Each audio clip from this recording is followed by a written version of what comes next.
Today's competition, you'll be using this. 2 different types of high-carbon steel, which you are required to fuse together with heat to form a Damascus billet. Sounds easy enough, but your road to redemption is about to get a little bit bumpier. From that billet of Damascus, you must forge a signature blade in your signature style that also has a ladder Damascus pattern. Ladder patterns are achieved by cutting grooves into your Damascus billet. Once the grooves are pressed, it is ground flat, removing all of the high spots and then forged to the desired blade shape, revealing a visible ladder pattern. Your 3-hour forge time starts now. First challenge overcome, Damascus. Second challenge, ladder. I have never, ever even attempted to do a ladder-style Damascus. So this is gonna be a first for me. It looks like Brandon is wrapping all of his pieces of steel together with baling wire. He can do that. That is an old school technique. It's really interesting that that's what he chose to do, and it seems like welding with the MIG welder would be a lot more secure. Well, Brandon was here on our last challenge with the coal forge. No electricity or anything. Might be his comfort zone.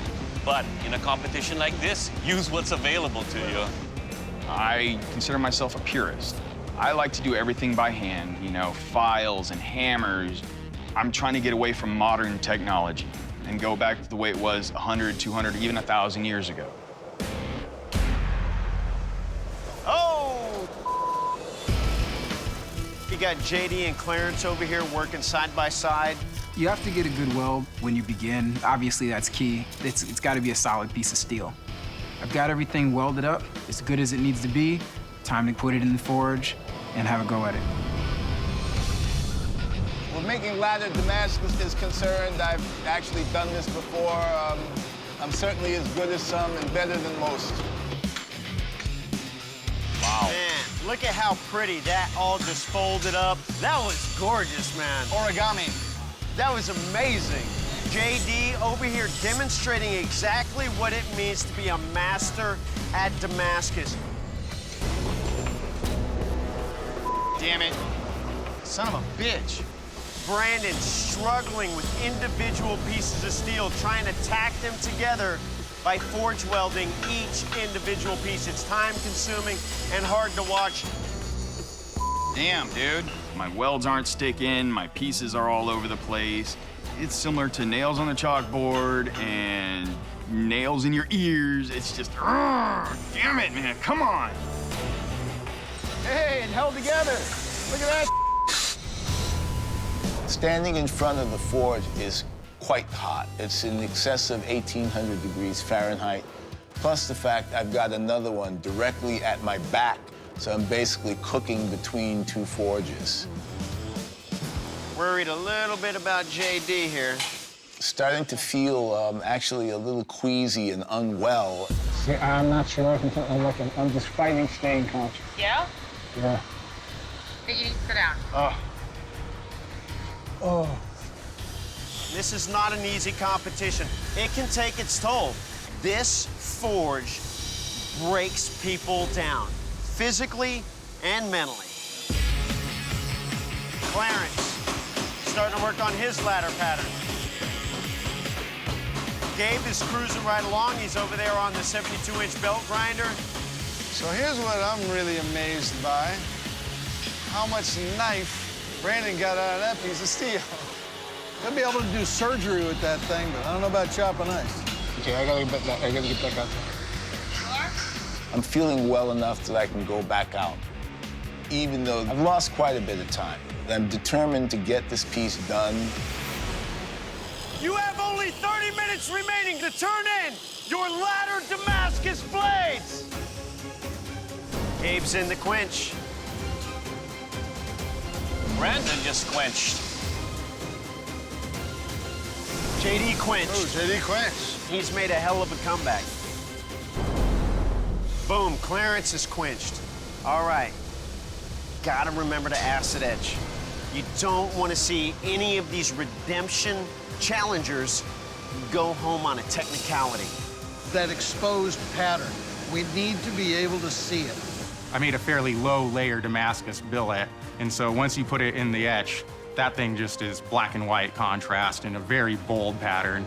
Nothing too subtle about that pattern. 10, 9, 8, 7, 6, 5, 4, 3, 2, 1. Your forging time has ended. Well, Bladesmiths, that was a hell of a round. Now it's time for the judges to take a closer look at your work. Gabe, you're up first. Blade shape's neat. I've always loved that barong shape. All in all, it feels real good, that ladder pattern. Very subtle, but I think those low layer count Damascus can be really dramatic. I think you did a great job. Clarence, you're up. Please present your blade to the judges.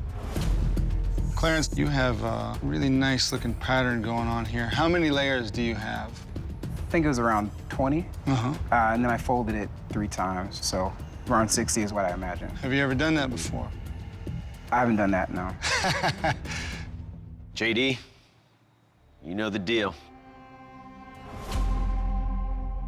Well, sir, it's a big blade with a lot of meat in it still. At this point, it's a little bit heavy, but of course, it can be addressed in the second round. What you've done over here, you can already start to see the chatoyancy, the tight welds of your blade. And to me, that was a pleasure to watch, sir. Thank you. Brandon, you're up. Please present your blade to the judges. It is very thin, very, very thin. And how many layers did you use? I won't lie, there's probably maybe 5 or 6 layers. So this was the first time doing a ladder. Very first time. Notice you had a little bit of struggle pulling that off in here because there's no visible ladder pattern on your blade. Brandon, your blade did not make the cut. Jason will explain. Well, Brandon, we really appreciate watching you forge out there. You're one of the few smiths we have seen take a very small piece of steel that we didn't think was enough and stretch it out.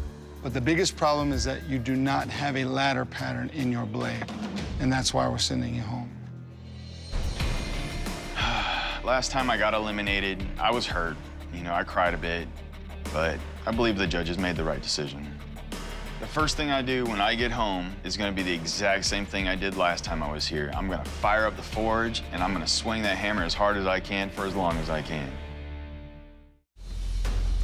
Gabe, Clarence, congratulations. You've made it to the final round of this competition. Now we're sending you back to your home forges, where you will recreate an iconic weapon from history. Make no mistake, gentlemen, this is a tough sword to make. The last time this was issued as a final challenge, one of our competitors did not meet the parameters. That weapon is the Viking sword. From the 8th to 11th century, the Vikings were the scourge of the northern European coast. One of their most effective tools for raiding and pillaging was a Viking sword, a straight-edged iron sword with a rounded tip and double edge. The Viking sword was built to break through an opponent's defenses using big slashing blows. Since the blade was heavy and usually swung with one hand, a large pommel and hilt were used to balance the weight of the blade. Viking swords were often highly prized by their owners and given names such as Battlesnake and Dog of the Helmet. One was featured in the 2007 epic film Beowulf. This is your redemption. This could be your last chance to show the world what you're truly capable of. Good luck, Bladesmiths. We'll see you in 5 days. Best of luck to you. Best of luck, man. It's day 1 at my home forge. I suppose it gives me advantages. I've never made a Viking sword before, but I'm feeling confident. It's a coal forge. I made it years ago. This is gonna be something. By the end of the day, I'd like to have the sword at least partially forged. My point established, the bevels forged into place. If I'm halfway down the sword blade and I can finish forging tomorrow, that would be ideal.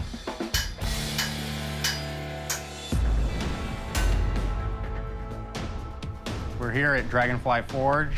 Today we'll be making the billet out of 2 pieces of forge welded cable, which will cut, twist, weld. The cable has about 200 strands each, so when the 2 are combined, it's going to be about 400 wires comprising the billet. It'll make a very, very strong blade. Hopefully I can get those 2 put together. That didn't quite go how we wanted. As I was forging the two pieces of cable together, the first heat, I couldn't get the forge weld to stick. I just can't get the sweet spot. I need it to be hot enough. It's not getting a full combustion. That's why it's like so much gas that it can't all burn. The next one I got a little hotter and she stuck. The welds look great. Today, I just want to draw out this bar. I rethought some of the things from yesterday, and I think I was a little rushed. Today, I'm going to take my time, make sure I draw out that bar and get the metal kind of slimmed down, thinner, longer, and that way it'll also be easier to heat. It's hot. I'm tired. I'm not used to being tired from forging. A little bit worried about running out of time. So it's hard to work when you don't have the energy. I'm really worn out. I hope I can get through this. It's now the start of day 3. Really looking pretty darn good at this stage. The quench is really the make or break point of the blade. It's about ready for the moment of truth. I cannot afford a failure.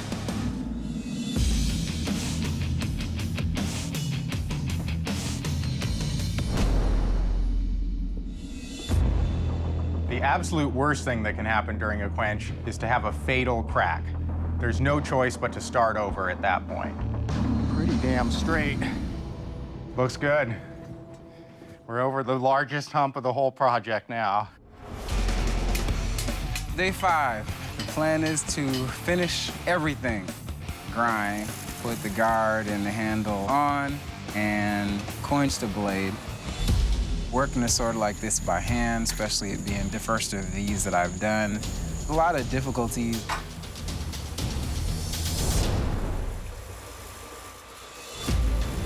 The quench went all right. We've got quite a bit of bend in here. And I, of course, don't want to snap it. This is really frightening. Got a lot of it out. Ready to finish. Initially, I had a different type of pummel setup that I wanted to do. I'm not gonna have time, so I have to improvise. Well, we made it work. Feels good. It's now the final day, and I have all the assembly to do. Although there's still a lot to do today, I'm confident I can pull it off. The handle is a 2-piece hardwood core over the tang, and that's going to be wrapped in leather. It's a very simple and utilitarian handle design. Okay, I think that did the trick. We only have a few hours left, so I'm engraving the Roman numerals 13 on here. 13 is a lucky number in my family. Wouldn't hurt to have a little extra luck. It's time to pack this thing up. Gentlemen, to test the sharpness of your blade, I'll be cutting into our cargo net here. Now, Gabe, you're up first. Are you ready for this? Definitely. All right.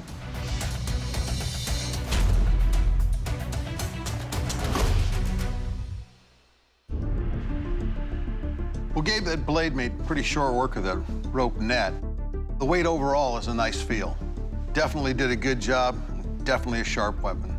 It felt good cutting. Nicely done, Gabe. Thank you. All right, Clarence, your turn. You ready? I'm ready. Okay.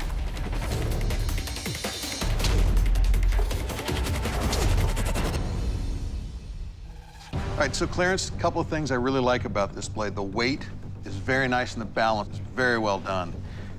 This big lip in the handle, though, is really not very comfortable on the hand. But your blade did well, cut nicely. Well done. Bladesmiths, the Viking sword, wielded by the hands of the feared Viking warriors, forged for one purpose: kill the enemy. To see how lethal your weapons are, I will take your Viking sword and deliver killing blows on this ballistics dummy. Let's see what kind of damage your weapon can do. Gabe, you up first. You ready? I'm ready. Let's do this.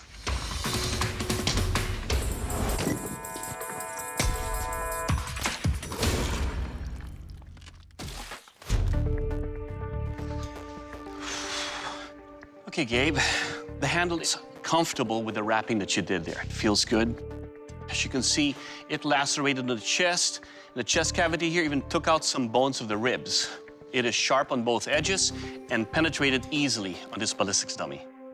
And most importantly, it will kill. Good job. Thank you. Clarence, you're up next. Are you ready? I'm ready.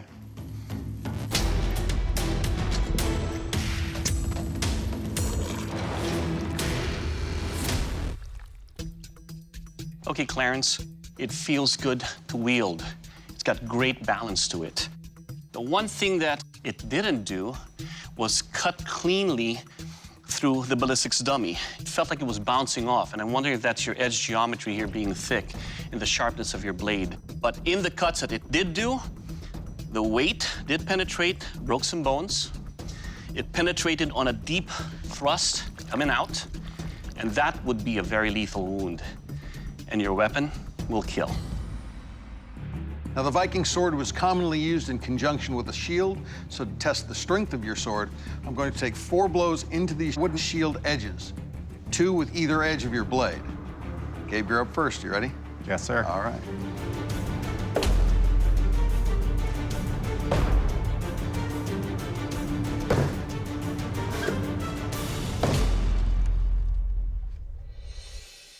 All right, so Gabe, still in the same shape it was in. It's good, it's kept its straightness. It feels like your edge held up really nicely. Definitely cut into the shield good. Good job. Thank you. All right, Clarence, you're up. You ready? I'm ready. Okay.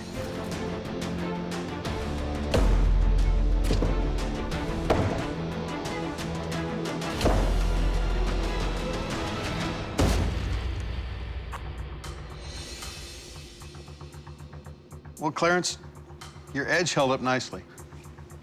That handle still, in my hand, is still a bit of an issue. But swinging it, the weight and the balance is really nice. All in all, well done. Thank you. Gabe, Clarence, your road to redemption was a gauntlet. The judges have deliberated and they've made a final decision. The Forged in Fire champion is...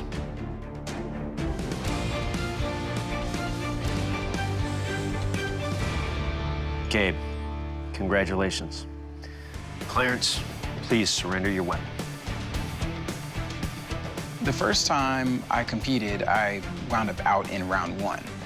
This time I've made it through to the finale, so I may not be a Forged in Fire champion, but I have proven to myself that I can go much further than I thought, so there'll be definitely lots more to look forward to. Gabe, congratulations. You are the Forged in Fire champion and will be receiving that check for 10 grand. That's not redemption. I don't know what is, brother. Feels so sweet after all that. I love the dimensions of that blade. It's a great cutter. When I was going through that rope, it just went right through. You definitely know how to put an edge on something. I feel like I've completely redeemed myself.